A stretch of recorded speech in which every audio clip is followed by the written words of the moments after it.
Welcome to Nick kitchen. இன்னைக்கு நாம நிக் கிச்சன்ல சக்கரவள்ளி கிழங்க வச்சு எப்படி கிறிஸ்பியான சிப்ஸ் ரெடி பண்ணலான்னு பார்க்கலாம்.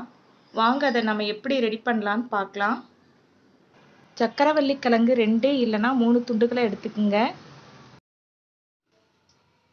2 முனையும் இந்த மாதிரி கட் பண்ணி எடுத்துருங்க. தோலை லைட்டாக கத்தியால் சீவினாலே வந்துடும். இந்த மாதிரி சீவி எடுத்துக்குங்க. தோலை சீவிட்டு இந்த மாதிரி தண்ணியில் நல்லா வாஷ் பண்ணி எடுத்துக்குங்க. இந்த மாதிரி சீவல்ல நல்லா சீவி எடுத்துக்குங்க.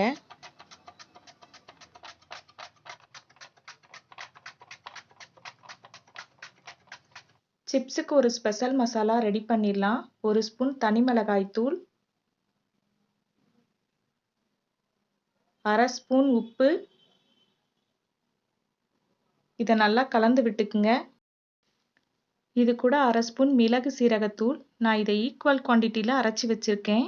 இதையும் சேர்த்துட்டு நல்லா கலந்து எடுத்துக்குங்க. ஃப்ரை பண்ண தேவையான அளவு எண்ணெய் சேர்த்துக்குங்க. ஒரு கடாயில் எண்ணெய் சூடானதும் சீவி வச்சிருக்க சீனிக்கிழங்க எண்ணெயில் போட்டுருங்க. அடுப்பை லோ ஃப்ளேமில் இல்லைனா மீடியம் ஃப்ளேமில் வச்சுக்குங்க.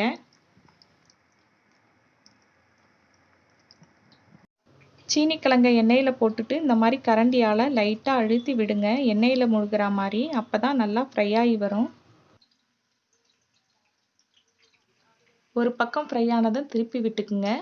இது வாழைக்காய் சிப்ஸு உருளைக்கிழங்கு சிப்ஸை விட ரொம்ப கிறிஸ்பியாக இருக்கும். ஒரு முறை இந்த மாதிரி செஞ்சு பாருங்கள். நல்லா ஃப்ரை ஆகிடுச்சு. இப்போ எடுத்துடலாம். எப்படி கிறிஸ்பியாக இருக்குன்னு பாருங்கள். அடுத்த பேட்சை போட்டுடலாம். இது வாழைக்காய் உருளைக்கிழங்கு மாதிரி கிடையாது. நீங்கள் அப்படியே போட்டால் கூட தனித்தனியாக பிரிஞ்சிரும். சீனிக்கிழங்க வாழைக்காய் உருளைக்கிழங்கு மாதிரி நீங்கள் தண்ணியில் அலசிட்டு எண்ணெயில் போடணும்னு அவசியம் இல்லை. இதை சீவிட்டு நீங்கள் அப்படியே எண்ணெயில் சேர்த்துடலாம். இது ஸ்வீட் காரத்தோட ஒரு வித்தியாசமான டேஸ்ட்டில் இருக்கும். எல்லாத்தையும் போட்டுட்டு இந்த மாதிரி கரண்டியால் அழுத்தி விட்டுக்குங்க. எண்ணெயில் முழுகிற மாதிரி. ஒரு பக்கம் ஃப்ரை ஆகிடுச்சு. இப்போ திருப்பி விட்டுக்கலாம். ஃப்ரை ஆகிடுச்சு. எடுத்துடலாம். இந்த மாதிரி கலர் சேஞ்ச் ஆனவுடனே எடுத்துருங்க. மீதி இருக்க எல்லாத்தையும் இதே மாதிரி ஃப்ரை பண்ணி எடுத்துக்குங்க. இப்போ ஃப்ரை பண்ணி வச்சுருக்க சிப்ஸில் கலந்து வச்சுருக்க மசாலாவை தூவிடுங்க. உங்களுக்கு எவ்வளோ காரம் தேவையோ அவ்வளோ சேர்த்துக்குங்க.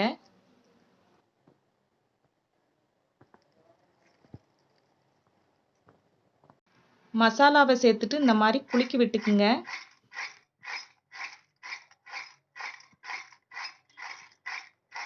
அவ்வளோதான், சிப்ஸ் இப்போ ரெடி ஆயிடுச்சு. இது சாம்பார் ரச சாதத்துக்கு வச்சு சாப்பிட ரொம்ப டேஸ்ட்டாக இருக்கும். ஈவினிங் குழந்தைங்க ஸ்நாக்ஸாக கூட வச்சு சாப்பிட்லாம். நிக் கிச்சன் வீடியோ உங்களுக்கு பிடிச்சிருந்தா லைக் பண்ணுங்கள், ஷேர் பண்ணுங்கள், மறக்காமல் சப்ஸ்கிரைப் பண்ணுங்கள். பக்கத்தில் இருக்க பெல் ஐக்கானை கிளிக் பண்ணிக்கோங்க. எப்படி இருக்குன்னு எனக்கு கமெண்ட் பாக்ஸில் சொல்லுங்கள். தேங்க்யூ.